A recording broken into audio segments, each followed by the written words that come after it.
Good evening. Thanks very much for joining us on India Business Hour. I'm Shireen Bhan. The headlines that we're tracking for you this evening. A little bit of threatening, there was a little bit of whining, but at the end of the day, the talks continued and we made great progress. US and Iran claim progress after the first round of talks end in Switzerland. Negotiations lasted 18 hours despite tensions sparked by President Trump's threat to attack Tehran if it does not restrain Hezbollah. Iran claims securing waivers for oil exports and the release of some frozen assets. Crude oil prices ease with Brent dropping below the $80 mark. Shipping traffic at the Strait of Hormuz remains stalled. Ship tracking websites show 12 vessels crossed the strait on Sunday, which is sharply lower than the 35 transits on Saturday. U.S. Trade Representative Jamieson Greer is set to arrive in New Delhi for negotiations. Commerce Minister Piyush Goyal says the trade deal is likely to include preferential tariffs for India, along with rules of origin and investment provisions. Facebook's parent Meta invests in a $900 million round into Indian fintech firm Cred. Kunal Shah steps down as CEO of Cred, will become the global CEO of Meta's messaging platform WhatsApp. Shah says Meta will not get any access to the data of Cred members.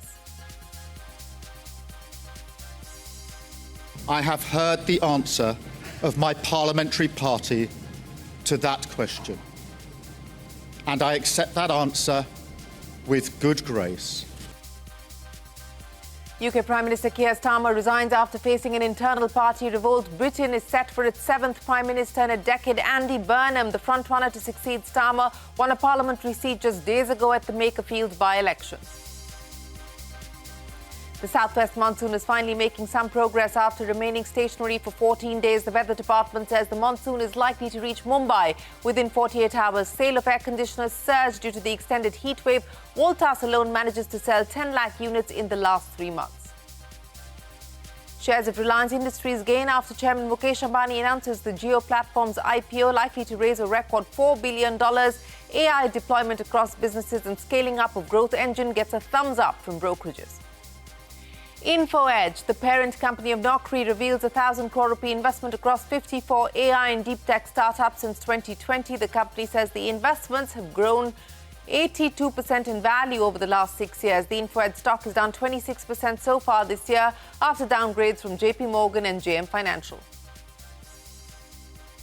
At least 15 students dead after a massive fire tore through a 3-story commercial building in Lucknow. A coaching institute was functioning on the upper floors of the building.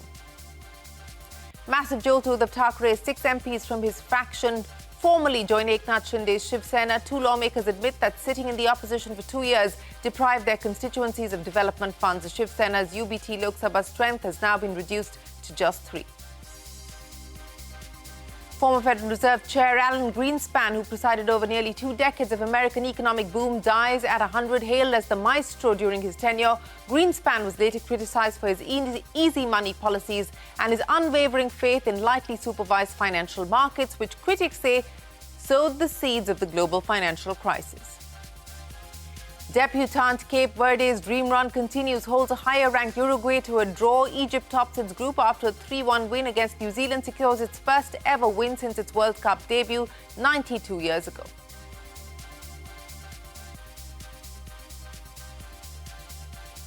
Well, let's go straight to the top story this evening. Officials from US and Iran held the first round of in-person negotiations in Switzerland. US Vice President J.D. Vance claims that the negotiations have made great progress towards a final deal with Tehran. Now, after the talks, which lasted 18 hours despite tensions sparked by threats from President Trump.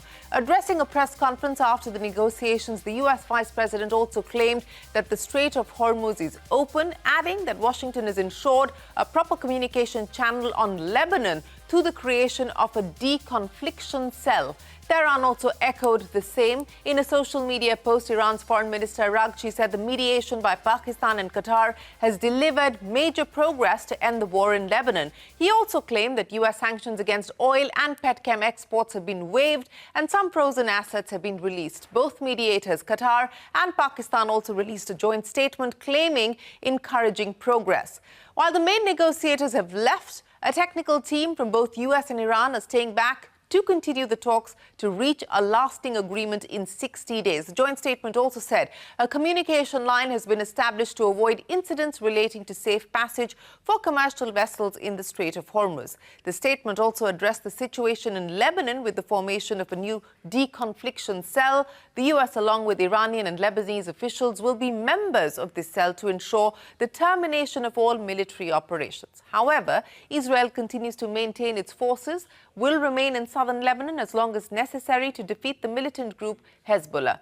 Despite Vance's claim that the Strait of Hormuz is open, shipping traffic is back at a standstill or near a standstill. This as Iran announced the closure of the strait over the weekend after Israel had launched fresh attacks in Lebanon. Now, according to Kepler's data, 35 ships passed on Saturday, while 12 passed on Monday. Brent crude prices remain around the $80 mark, in fact, slipped below that. But here's the U.S. Vice President, J.D. Vance. What we told the Iranians yesterday is when you guys engage in what us millennials might call trash talk, you can't expect the President of the United States not to respond and not to correct the record. So when they say things that aren't true, the President is going to respond to it. I'm going to respond to it. Americans are going to respond to it. When they make threats that aren't rooted in reality, they have to accept that the President of the United States is actually going to set the record straight. That's all that happened. So yes, there was a little bit of threatening, there was a little bit of whining, but at the end of the day, the talks continued and we made great progress. These were talks that effectively went on till around 3 o'clock this morning, Switzerland time, up in the mountain resort of Bergenstock, where the Pakistanis, the Qataris, the US delegation and the Iranians were thrashing out discussions. And it came after a day of diplomacy, of negotiations, a day of twists and turns, where there were pivotal moments which almost completely disrupted the negotiations because of words from President Trump from over 4,000 miles away in the United States, threatening with renewed threats towards Iran, suggesting to the Iranians that they may not even make it home because they have shut the Strait of Hormuz, or that's what the Iranian military have been saying. Anyway, so there were talks that took place. Then there was this kind of disruption. The Pakistanis then managed to get the Iranians back to the table to carry on discussions, and then they talked through till around 3 o'clock in the morning. Now, it's my understanding this morning that the leaders of all those countries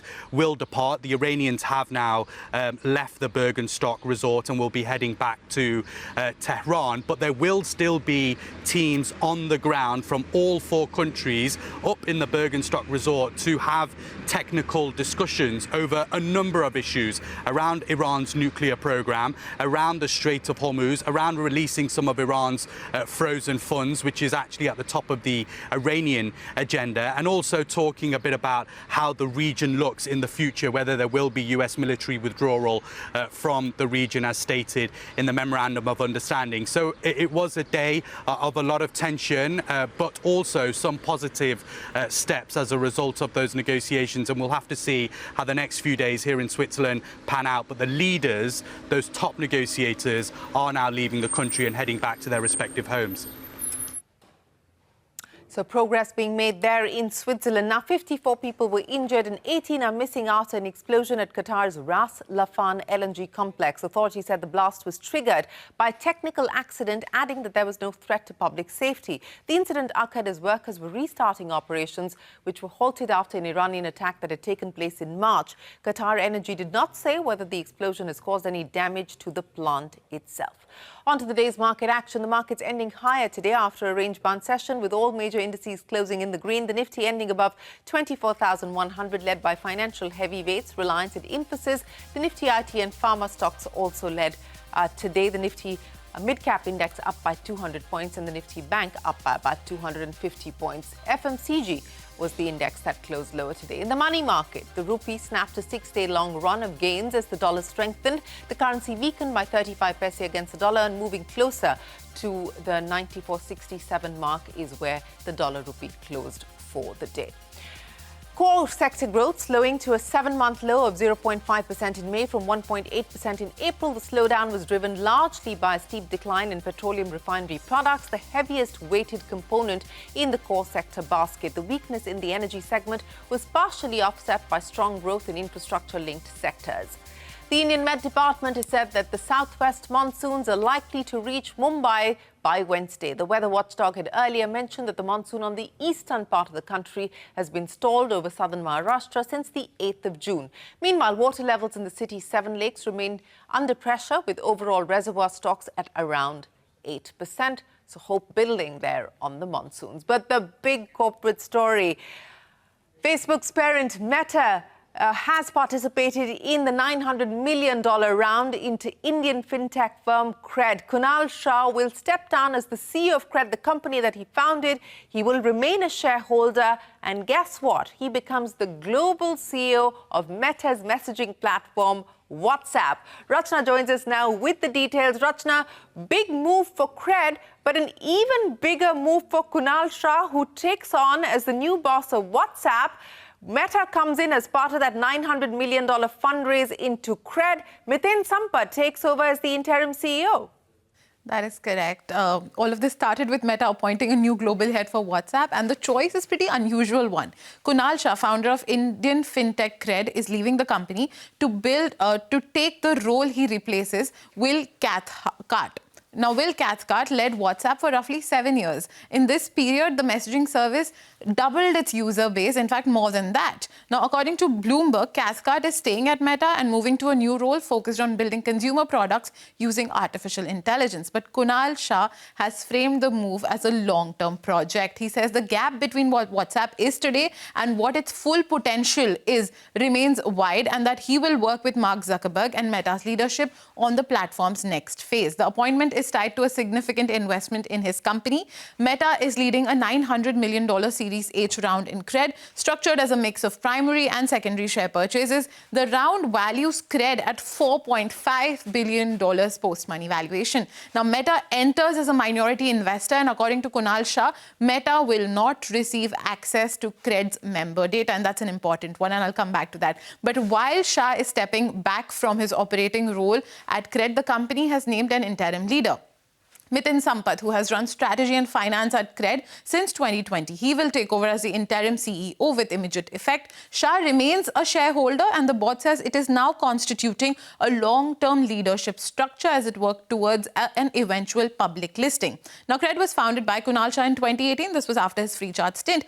The company has grown to 1.7 crore members who use it every month. It processes more than 40% of all credit card bill payments in India, and its lending business now manages around 24,000 crore rupees in assets for partner financial institutions. The company reported annual revenue of about 3,200 crore rupees and says it turned its first profitable quarter this year alongside the Meta round. Now, the company is also announcing its 5th employee stock buyback with this deal. But the most important bit, like I said, is the data. And Kunal Shah mentions this in his tweet. At the end, he says that Meta will not have access to Cred's member data. For a platform built on financial records of 1.7 crore Indians who use it every month, that distinction is extremely important here and goes to the heart of the trust the business is depending on. So a big win for Kunal as he becomes the first Indian to lead WhatsApp globally, but we will have to see on the data bit, so we will keep an eye out. And definitely an IPO coming, like the board has confirmed in the release. Well, big day for the Indian startup ecosystem, with Cred getting Meta on board as an investor. But more importantly, big day for an Indian founder who, after founding Cred, has now decided to transition to a global role and will lead WhatsApp globally. We have something in common. We're both philosophy majors, and I don't know anybody else in the startup ecosystem or somebody who's a CEO today who has a philosophy major. Yeah. So well done, Kunal Shah. Thanks very much, Rachna, for joining us.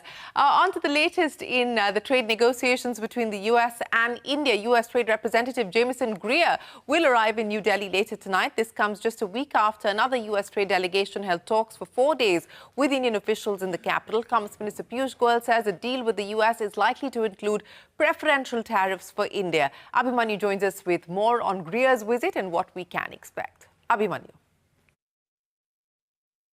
This is possibly going to be the last lap of talks between India and the United States before an interim deal is announced by both of them, and it also is finalized and implemented. The US Trade Representative Jamieson Greer is slated to be in India. He's slated to hold talks with India's Commerce and Industry Minister Piyush Goyal and several other officials from the Department of Commerce on the 23rd and 24th of June. Several issues are likely to be discussed, which will include investment provisions, preferential tariff access and rules of origin. Now, India's Commerce Ministry has indicated that not just the interim trade deal, but also the larger BTA between both the sides is also likely to be discussed.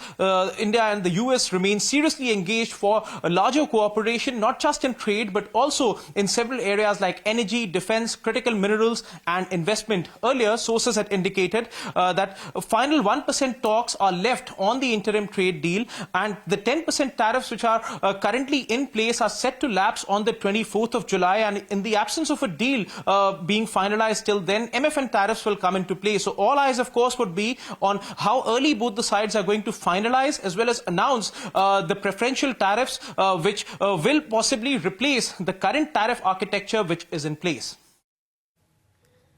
All right, many thanks for joining us. And staying with big visits, National Security Advisor Ajit Doval met Deputy Secretary for Defence Affairs of Iran in New Delhi on the sidelines of BRICS NSA meeting. The External Affairs Ministry said both sides reviewed the ongoing situation in West Asia. They also discussed cooperation under the BRICS platform and India and Iran's bilateral ties. China's Foreign Minister Wang Yi also landed in India yesterday and is expected to attend the meeting as well. The high-ranking officials are expected to discuss non-traditional security threats, including terrorism, cybersecurity, and the misuse of new technologies. China has imposed fresh trade restrictions on dozens of U.S. entities. The Chinese Ministry of Commerce placed 10 American industrial suppliers on its export control list, including USA Rare Earth. Separately, the country's finance ministry excluded 46 U.S. companies, mostly defense contractors, from participating in government procurement projects. The move comes in retaliation to Washington's move to add more Chinese companies to a Pentagon list of businesses that the Pentagon accuses of aiding Beijing's military, so tit for tat there. Keir Starmer has resigned as Britain's Prime Minister and Labour Party leader less than 2 years after leading the party to a landslide election victory. Starmer conceded to mounting pressure from within his own party over broken election promises, policy missteps and scandals involving several close aides. This will pave the way for Britain's 7th Prime Minister in a decade. Starmer said he will remain in a post until a new leader and Prime Minister is elected by the governing party. In a visibly emotional speech outside 10 Downing Street, the outgoing Prime Minister said every decision he made in office has been about putting the country that he loves first. Meanwhile, Andy Burnham, the frontrunner to replace the Prime Minister, won a parliamentary seat just days ago at the Makerfield by-election. He's announced running for the Labour Party leadership. Take a look. The question my party is asking now is whether I am best placed to lead us into the next general election.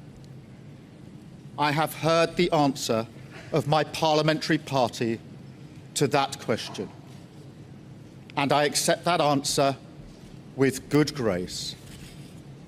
Every decision I've taken has been about putting the country I love first. That is why I will resign as leader of the Labour Party.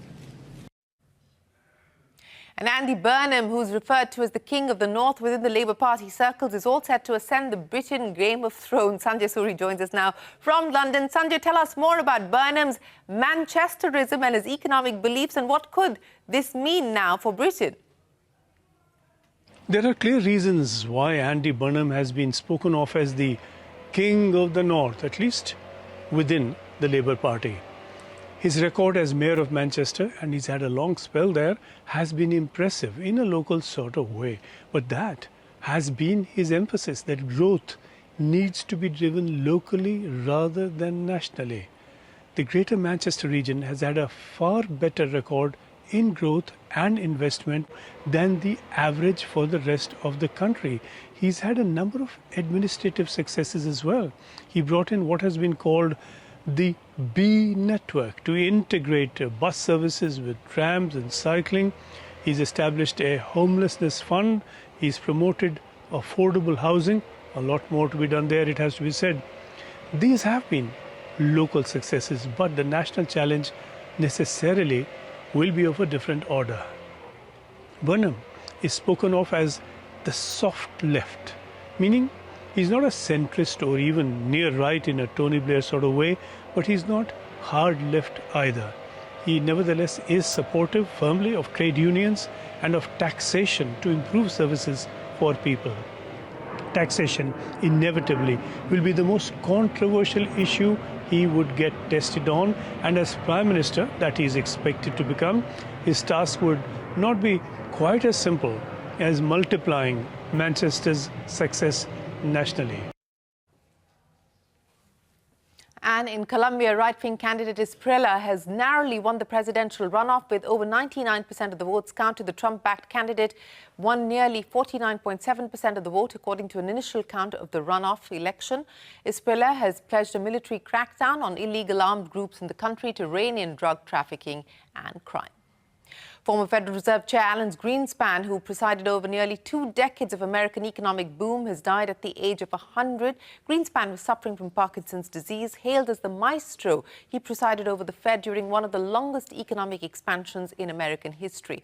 The Dow rallied over 305% during the 18 years that he was at the helm.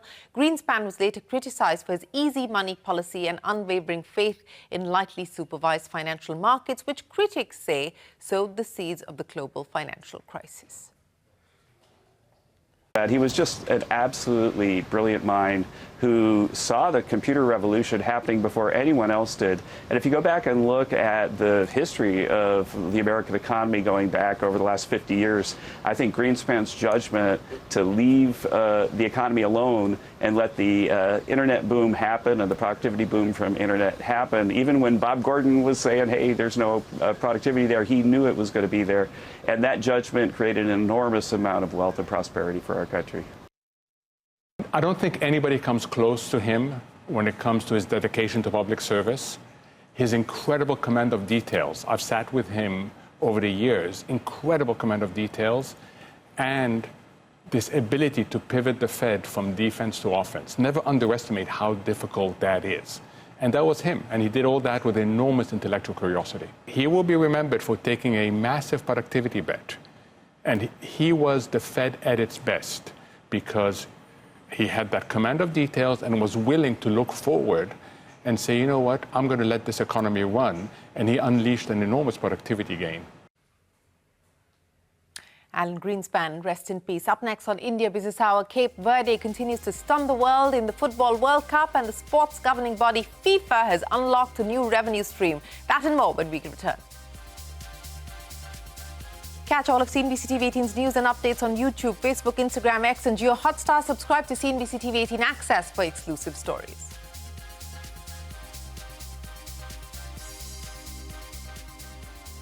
Shares of Reliance Industries gaining in trade after Chairman Mukesh Ambani announced that Geoplatform's IPO. The public issue is likely to raise a record $4 billion. Brokerages waving a thumbs up to the conglomerate's plans to scale up the growth engines and boost AI deployment. Mangalam here with more on the plans to bolster not just AI, but the FMCG business. Mangalam. Dare to dream and care to execute. That's exactly what Reliance does. You know, in an AGM where a lot of the spotlight went away into AI, new energy businesses, and the Geo IPO, the footnote, and which was actually, you know, could be a big multi-billion-dollar opportunity for them, is the FMCG play. Reliance Retail has now become an FMCG giant. Remember, it's just been about 3 years since its inception. In FY26, Reliance Consumer Products Limited, which is their retail business, actually crossed gross revenues of 22,000 crores. This number was 11,450 crores in the previous financial year. So it's a near 2x jump that we've seen. So no company in the consumer space has actually crossed 20,000 in such a short span of time, and with the pace that Reliance has done. So that's exactly what has happened out here. 22,000 crore in gross revenue, 2x growth, fastest in the industry, and also the highest in the industry that we're looking at. And it's not just that, you know, look at some of the brands that Reliance has actually grown in its consumer products business. Nearly 5,000 crores coming in for Campa. In some of the important markets, it's also crossed double digit in market share. It's among the top 3, top 4, aerated beverages players in the country. And then Independence, the food brand, also has done about 2,600 crore in gross revenue. So all of this, while reaching 3 million plus outlets and 5,000 plus distributors, is no mean feat. And if you compare Reliance's gross revenue to all the other companies. While, all of them, the reported numbers are net numbers. So you have to, take that into account. But even then, it is fairly admirable. 22,000 crore rupees stands in line with Nestle's 23,000 crore rupees, above Tata Consumer's 20,000 crore rupees, or even Britannia's 19,150 crores. And remember, these are extremely old companies in India for the longest time. If you compare it to some of the other players like Godrej Consumer, Marico, Dabur, this number looks like it is nearly 2x of that. And imagine a company doing that within just 3 years of its existence, organically and by acquiring brands on a gross revenue basis, 22,000 crores. But they're not stopping here. The near-term ambition is to go to 1 lakh crore in revenue by FY30 and become one of India's largest FMCG companies. Now, if you're looking at the multiples at which all the FMCG companies trade, and at 1 lakh crore revenue, this could definitely be the next multi-billion-dollar opportunity. And that's exactly what Mukesh Ambani said. Mangala, many thanks. And of course, the standard disclosure on our screens. Reliance Industries is the owner of Independent Media Trust, which is the company that owns Network 18. The tiny African nation of Cape Verde continues to stun the world in the Football World Cup. Egypt has managed to record its first victory after making its World Cup debut 92 years ago. And the sports governing body FIFA has unlocked a new revenue stream. Matthew brings us all the FIFA news today.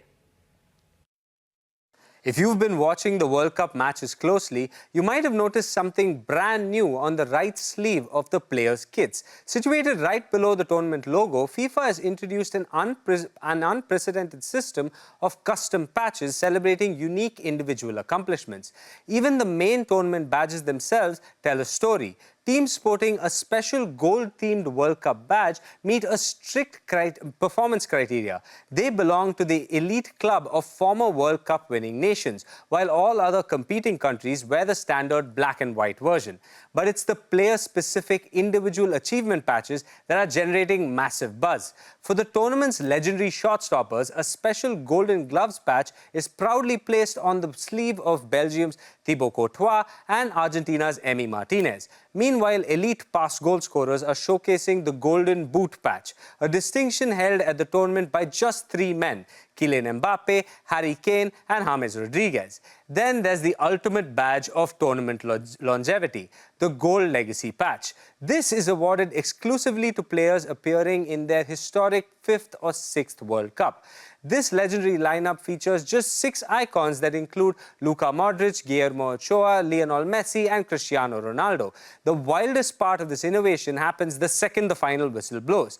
Team kitmen will peel these adhesive patches right off the match-worn jerseys. They will then be embedded into ultra-rare trading cards by Topps. The twist? You won't find them in card packs anytime soon. That's because FIFA's long-standing partnership with the rival card maker Panini extends all the way through the 2030 tournament. The exclusive Topps era doesn't officially start until 2031. So these historic 2026 player patches are being stripped and locked away for 5 years before collectors can even get their hands on them. That means that history made on the pitch today will be locked in a time capsule for half a decade and possibly sold for millions. Matthew, many thanks for joining us. That's the FIFA update for you. And with that, it is time for us to wrap up this edition of India Business Hour. Do remember to stay tuned to CNBC-TV18. We've got all the big news happening for you right here. We continue to track the US market action and the latest on the US-Iran developments. From all of us here for now, goodbye. Thanks very much for watching.